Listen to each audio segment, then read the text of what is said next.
welcome to another episode of Chords and Conversations. I'm Chris Hludzik. And I'm Bryan Brophy. And today's topic is going to be a little more lighthearted. We're going to talk about first gigs and worst gigs. Oh boy. Now, there could be a lot of different meanings put to what the worst gig is. You know, it could be a bad venue, it could be a bad sound system, it could be a bad stage, it could be fighting with your band members before the show, or there's some kind of problem with the promoter or something like that, or it could be bad weather, whatever. It could be any number of things. So I'm sure what you think constitutes as a bad gig might be different to what I think constitutes as a bad gig, but that's why we're going to discuss it today. So I figure we'll start off with first gigs and maybe talk about stories like that. So Bryan, what was the very first gig you ever played as a musician? All right, so my very first gig was 8th grade, and it was for a Dixieland jazz band, and it was a strolling band. And the gig was at, and I can't believe that I remember this, it was at Montage Mountains, the ski lodge there. Okay.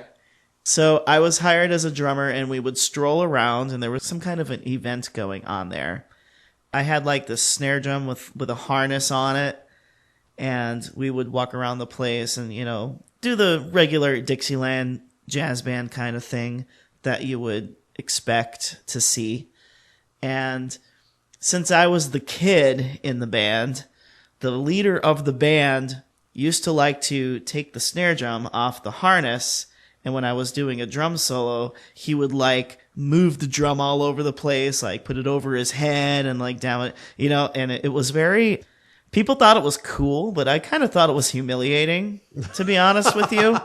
And I did play many gigs with that group, and every time I did a drum solo or something like that, he liked to take the snare drum off the stand and move it over to the right, move it over to the left, put it up and down, and then I'd have to follow the drum around and everything. What was the purpose of that? Just for like pure theatrics or what?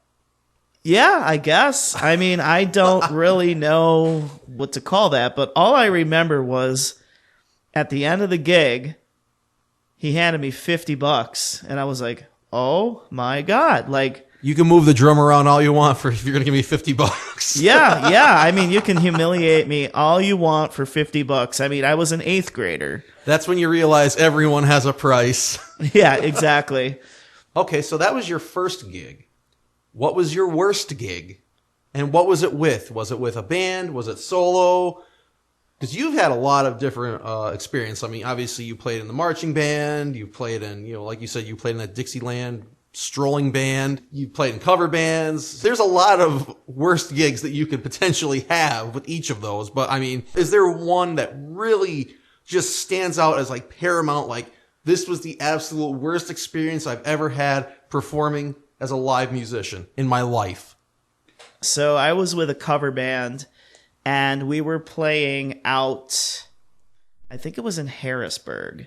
And it was like a well-known club, and there was like a chain of them in the area. Mm-hmm. And we played that club in Scranton a lot, so they wanted to bring us to the one in Harrisburg. And they were very strict there with the set list. Like, they would ask for the set list in advance, and they tell you, yeah, you can play this song, no, you can't play that song, kind of thing. Was that to avoid like there being too much crossover of material, or was that just some like quirk the owner had? I honestly think it was some kind of quirk the owner had. Okay. Because he was convinced that certain songs would drive people out of his club because of the demographics of the people that were at the club. So, you know, for instance, if you are in the middle of, you know, the city, and you're getting a lot of, you know, people from the inner city, you probably don't want to play a whole country set. You know, that kind of makes sense. Yeah. So, you know, that's reasonable to some extent. You know, not that there aren't people in the city who listen to the country music. Like, there are. Yeah.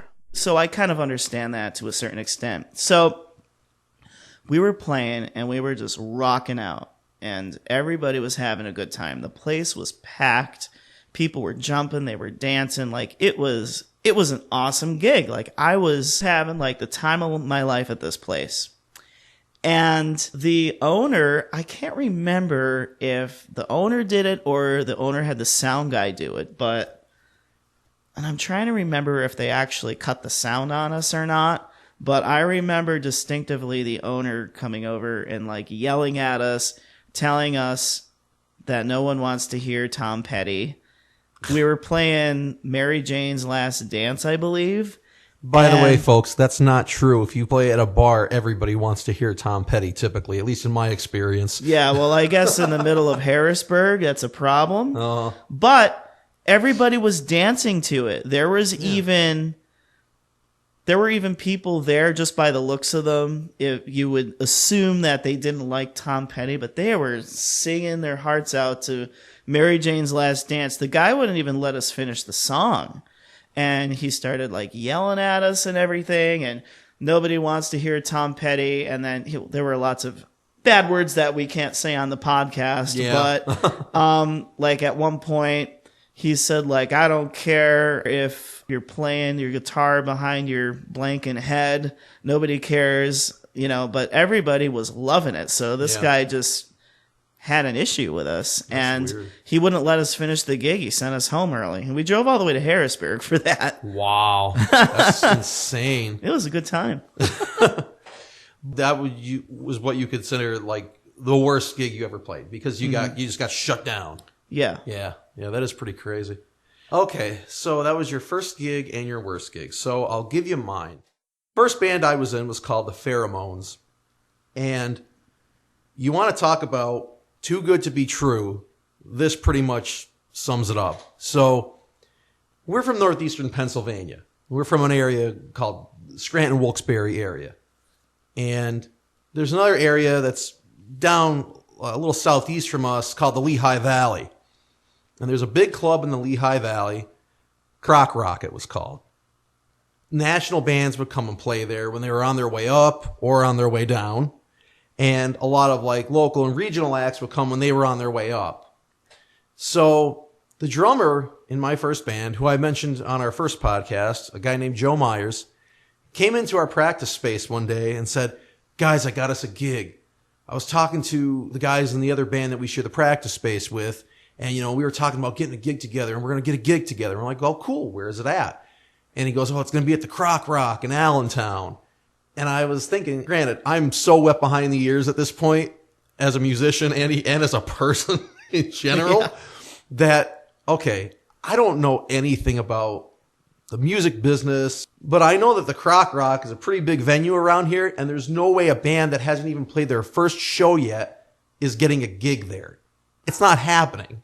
There's no way this is happening. So anyway, we practice and like, yeah, the gig's coming up. We're going to be doing the gig. So finally we get to the gig. It was like the first week of May in 2003. And I remember like that week before I was so nervous because my drummer didn't think I looked cool enough. And he let me borrow some of his clothes. Oh, man. He had like these corduroy pants that he made me wear. He had like this shirt that had like the Roman pillars on it or some weird stuff like that. And then he made me get one of those driver's caps. Like Bryan Johnson from AC/DC wears. What? This was his idea of cool. And I had the Chuck Taylors on, which they weren't actual Chuck Taylors. They were Walmart knockoffs that were like $10 and they fell apart like the third time I wore them. Yep. I remember those. I had one like that too. But I'm there and I'm thinking I'm looking cool. In reality, I probably looked like such a dweeb. It wasn't even funny. Yeah, he thought you didn't look cool enough, so he gave you corduroy pants to wear. Yeah. Okay. Yeah. Whatever. The logic was fuzzy back then. But anyhow, I'm all dressed up. We're all practiced up. We're like, yeah, man, we're going to go kill it. It's going to be great. We load all of our stuff into 3 cars, okay? All of Joe's drum kit was in his car. Our amps were in the one guitarist's car. All our guitars and stuff were in Joe's brother's car. So we're driving down from Scranton, all our junk in 3 cars. We pull up in Allentown. We had to park like 2 blocks away because it's Allentown. There's really nowhere to park. And we drag all our crap to the front of the venue. And then we go in. Joe walks in proudly holding his head high. And the doorman says, can I help you guys? And he's like, yeah, we're the Pheromones. We're here for the big showcase tonight. We're playing it. And the guy just looks at us and goes, what showcase?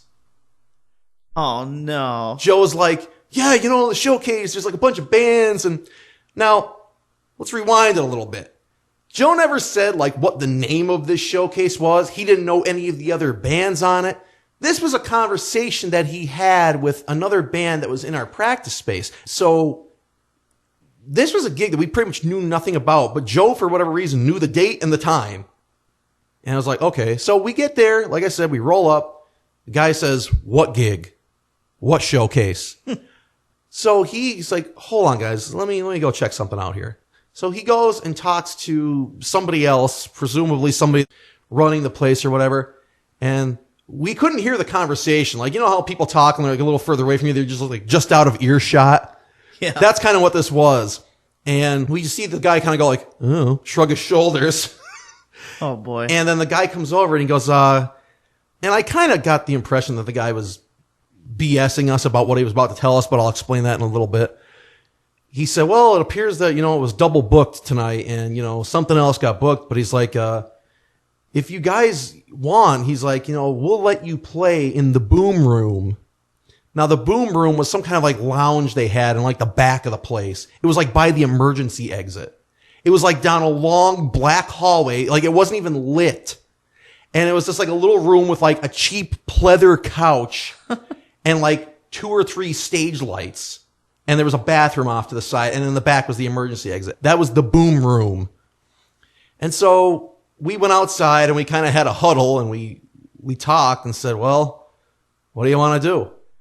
Joe didn't want to play, as I recall. He was mad, like, oh, I can't believe they double booked, blah, blah, blah. But then the rest of us were like, well, you know what, man? We drove down here. Let's play. Why not? Like, what do we have to lose? We came down here. Let's play. He's like, maybe some people will pass by and they'll see us and they'll listen to us and we'll have an audience, whatever. So we went back in and said, yeah, we'll play. Just show us where to set up, whatever. So they took us back to the boom room, as I described before. So we get there, we're setting our stuff up, setting the PA up. We had to bring our own PA too, which was another red flag that I should have really looked at. Who brings a PA to like a big club? That a big showcase, yes. Yeah. But again, I was 18 on the verge of 19, so I didn't know anything. But anyway, we get there, and as we're setting up, this janitor comes by, and he's kind of looking at us, whatever. He gets out a ladder. He gets up on the ladder. I swear to God, Bryan, I can't make this up. I couldn't write this. Hollywood couldn't write this. He gets on the ladder. He starts unscrewing the light bulbs from the ceiling lights. There's like 3 stage lights. And Joe says to the guy, he's like, dude, he's like, we're playing here. And the guy looks at us and he's like, what? You guys are a band and you don't have your own lighting rig? And we're like, dude, this is our first gig. We didn't think we would need a lighting rig. Oh, my goodness. So then the guy starts begrudgingly screwing the light bulbs back in, and then he walks off. And was like, okay. So anyway, we start playing, and the only people that are there besides us are Joe's brother and his fiancée at the time. And they're sitting there on the couch, and like, you could tell, like, they're trying to be supportive. They're trying to be like, yeah, whatever. But it's like, after a while, you can only be so supportive. We played for like 20 minutes. Nobody came in. I was like, all right, let's take a break, whatever. We took a break. And then we came back on. And then Arash, the one guitarist, said, let's play a Velvet Underground song. Let's play Heroin. It's only 2 chords. So we're like, okay. So we started playing it. And this couple walks in. And the guy was like this Hunter S. Thompson-esque looking dude. Mm-hmm. And he had this taller goth girlfriend. And they come in, they're standing there, and like they came in towards the end of us playing that Velvet Underground song. And he's like, yeah, man, I love the Velvet Underground. He's like, will you play it again so we could hear it from the start? And we're like, okay, fine, we'll play it again, whatever. Sure, yeah, why so not? we played it again. He's like, yeah, that was awesome, whatever. And so, and he's like, do you guys do your own stuff? And I'm like, yeah, we do our own stuff. So we started playing some of our originals. Somewhere in between all of this, his girlfriend wanders off to the bathroom on the side. She goes in there, and then we're playing, and we know it's like a long time has passed, and she's still in the bathroom. And then it's about maybe 15, 20 minutes later, she emerges from the bathroom. Her hair is all messed up. Her makeup's all screwed up. And then she comes out and she throws up the metal horns, and she's like, woo, rock and roll. And I was like, what was that about? And of course, years later, I realized she probably went in the bathroom to do drugs. Or she was going in the bathroom to throw up after having done drugs or something. I don't know. Again, I was 18. I was so wet behind the ears, I was drowning. So anyway, we're playing. And then finally, it's just like, we've been playing for like maybe a little over an hour. And it's like, all right, nobody else is coming, whatever. And so we packed up and we went home feeling dejected. A couple kids walked by. And there must have been some kind of big rager going on the main stage at the Croc Rock, because there were a lot of people there, but just everybody was passing by the boom room. And a couple of kids kind of peeked their head in and then kind of just quickly went back out. I guess we were a little too much for them or something. I don't know. We were playing, any college anthems or something. So we went home and I remember nobody really said anything. We were just kind of like, all right, that was a gig. That was an experience. Now, go back to what I was saying about how this thing came to be. Joe and the guy from one of these other bands or something, they were talking about potentially putting together some kind of a gig. Yeah. My theory is he woke up the next day and said, oh yeah, we got a gig. Yep. Even though there wasn't a gig. And I'm thinking that maybe the Croc Rock was a place that they were talking about potentially having the gig, if it were to happen. Right. And then all of a sudden, he just said, we got a gig at the Croc Rock. But how he came up with a date for it, I don't know. I've no idea how he decided, oh, it's going to be this day, whatever. And so when we went down to the Croc Rock that day, I think the reason they let us play was because the door guy saw these 4 pathetic looking kids from Scranton drag all their crap up the street 2 blocks or 3 blocks. In corduroy pants. And it was raining that day, so we were also soaked. So we just probably looked absolutely pathetic, and he's like, man, I feel sorry for these kids. Yeah, we can just let them play in the back room if they want to. God, he's like, they traveled all the way down here, and man, we can't just turn them away and send them home, So, it was nice of him, I guess, to do that. And like I said, I don't think anything was double booked. I think the guy just said that maybe to save us the embarrassment of there was never any gig. What the hell are you guys talking about? And so that's my theory on what happened. But that was my very first gig. Wow, that was intense. It was ridiculous. The thing was for a while I called that my worst gig. But I thought it was my worst gig because because, oh my God, it wasn't really a gig. It was my first experience playing music live, and this was it. And I thought, oh my God, this is terrible. But we got to play, and we did get to play for a couple people. It wasn't much, but it was something. It was an experience. And I think if I didn't have that experience, maybe I wouldn't have been prepared for future bad experiences as a performing musician. So in a way, I'm thankful for that gig because it put a lot of things into perspective for me. Because again, I was a kid, wet behind the ears. This was my first band. And I guess it was better to get a cold shot of reality from the get-go than to get it later on. Yeah, the universe was kind of slapping you in the face going, don't think you're a rock star yet. Oh, God, no. No. Yeah. No way. But that was my first gig.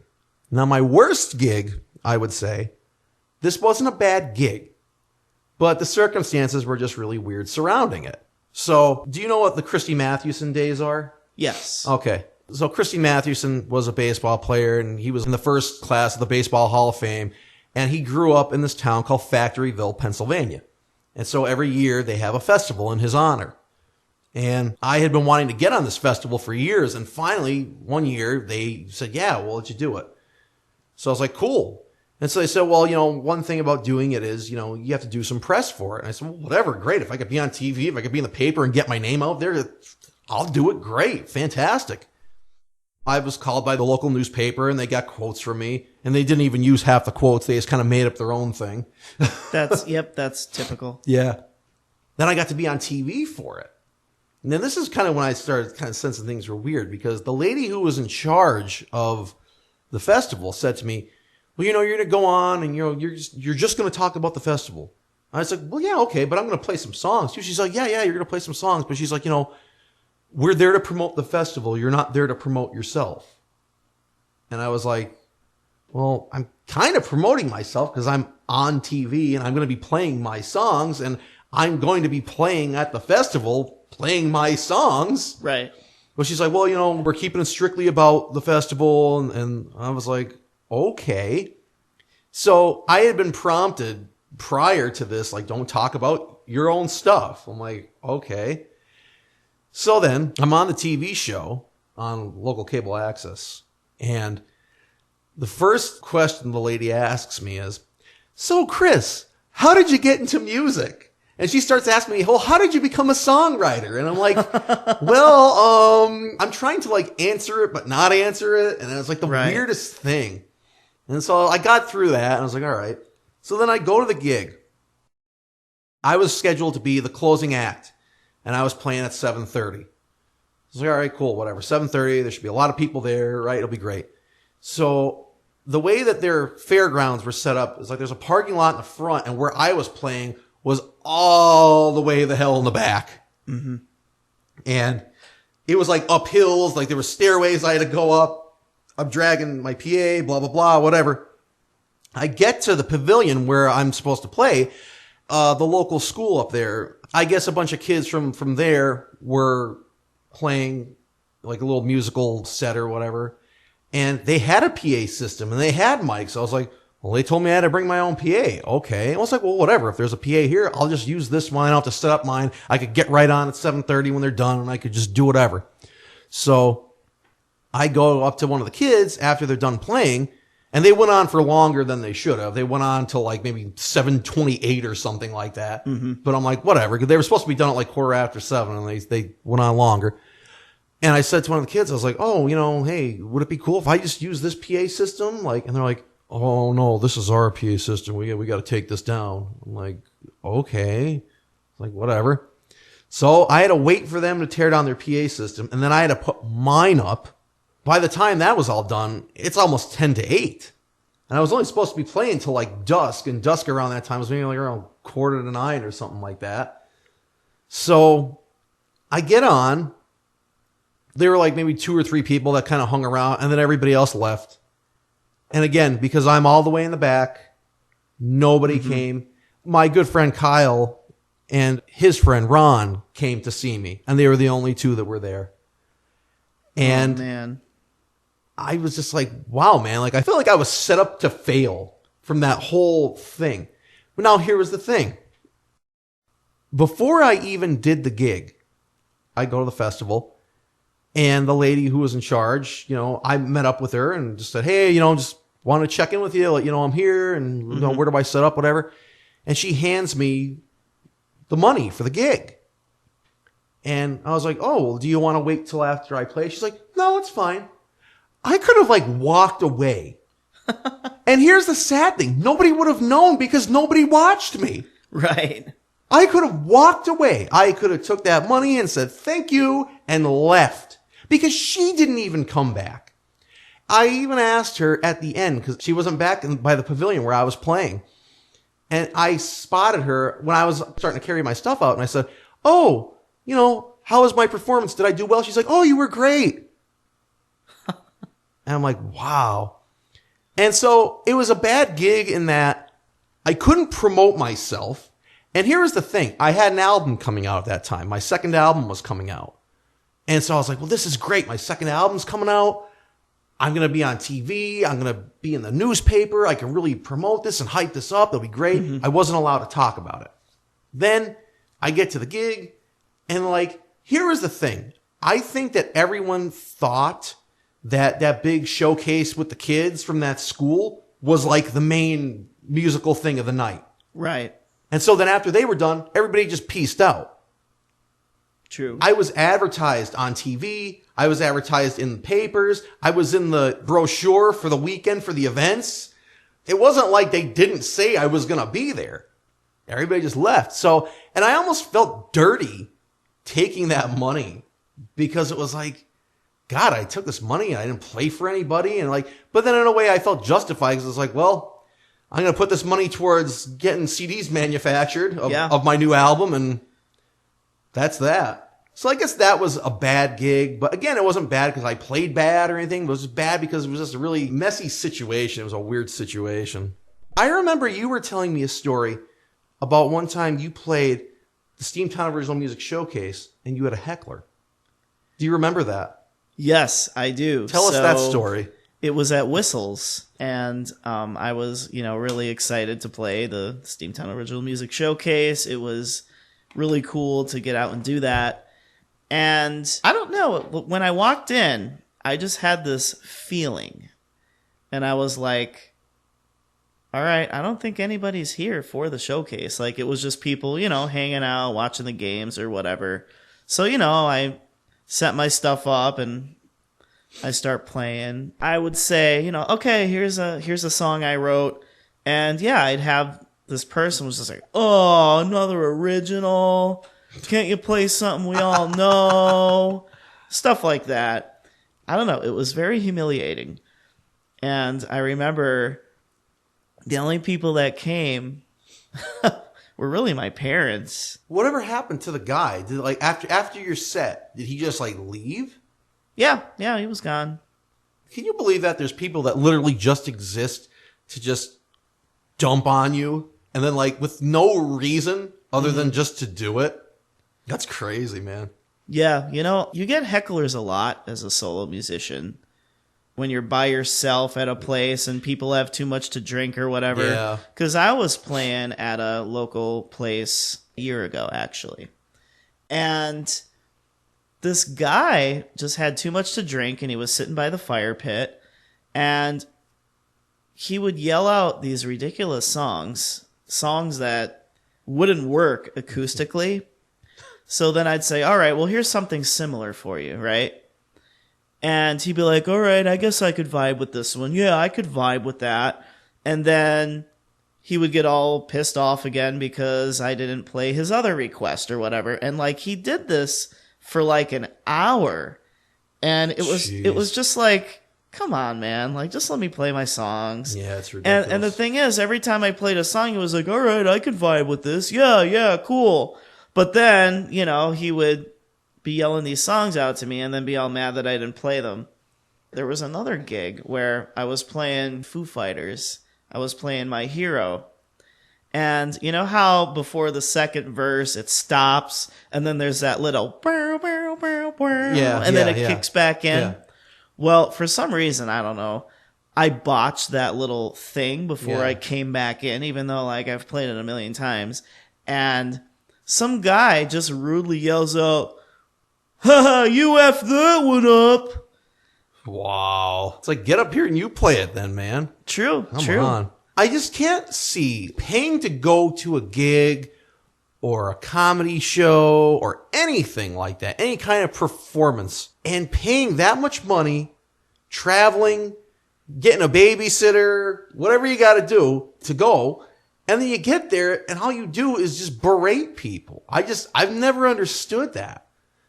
I mean, maybe it makes them feel better about themselves. I don't know. Yeah, that's what it is. It has nothing to do with you as an artist, Yeah. Okay. Well, I have something funny that happened. Go ahead. If we could. So we were playing Murray's. I remember Murray's. And at the end of the night, we're, taking our stuff out, and this disheveled old man just stumbles out of the bushes. And he's like, "Hey, my name's Melvin. I'm the Spoon Man." And he goes on about that he's this awesome spoon player. And he's telling us about the different kinds of spoons. And he's like, you got to get the ones that are silver plated. They're the ones that sound the best. And he's like, do you know Led Zeppelin? He's like, I could play Led Zeppelin on the spoons. So we're standing outside and we're like, yeah. He's like, you know Moby Dick? Yeah. So we all start, singing the riff to Moby Dick. And he's there doing the body movements he's playing the spoons to it. It was just the most bizarre thing. And then after that little exchange, he just walked away and we never saw him again. I would pay to see someone play the solo for Moby Dick on the spoons. All right, I'll work on that. We'll do it for the next podcast. Oh, my God. But I'll leave us with one last story of an interesting gig. Again, bad gig is a very subjective term, and a lot of people might consider some of these gigs bad gigs. A lot of people might consider some of the gigs we talked about today to be funny gigs. This one was just a weird gig. It was the summer of 2008. I had finished my first album, and I was starting to go out and really play a lot of shows to try to promote it. And I got a gig, this local musician, Charles Havera, he just out of the blue messaged me on MySpace like, hey, I've got this songwriter series going. It's called the Cornucopia Songwriter Series. And I was wondering if maybe you'd be interested in performing at one of the shows. I was like, yeah, sure. Tell me when and where and I'll be there. It was at the downtown Wilkes-Barre Barnes & Noble.